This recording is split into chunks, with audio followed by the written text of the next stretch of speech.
ఇది నేను చెప్తే తప్పు అంటుండొచ్చు, కరెక్ట్ అంటుండొచ్చు, కానీ వాళ్ళు వాలిశాంత్ గారు కూడా దీంట్లో జిల్లా అధ్యక్షులు ఉన్నారు ఒకప్పుడు. తుప్పుది బసవరాజు కూడా ఉన్నాడు జిల్లా అధ్యక్షుడు. శివన్న కూడా ఇంతకుముందు జిల్లా అధ్యక్షుడు.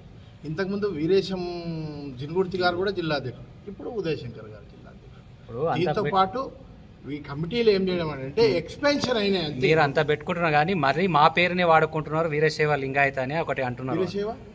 వీరశైవ అనేది పెట్టుకుంటున్నారు అని చెప్పి రిజిస్ట్రేషన్ గారు మేము వాడుకుంటలేదు. మా రాష్ట్ర కమిటీ ఏదైతే ఉన్నదో అది ఎందుకు రిజిస్ట్రేషన్ చేసుకోబడ్డారంటే గవర్నమెంట్ కార్పొరేషన్ ఇచ్చింది కాదు. వీరశైవ లింగాయత్ లింగ బల్జాని అది కాకుండా మేము వేరేది వీరశైవ లింగ బల్జాని పెట్టుకున్నాం అనుకోండి, మాకు ఆ కార్పొరేషన్ వర్తించదు. ఇక మేము కూడా వేరేలాగా అయిపోతాం. కాబట్టి గవర్నమెంట్ ఏదైతే జీవో ఇస్తుందో ఆ జీవో ప్రకారమే మనం నడుచుకోవాలి.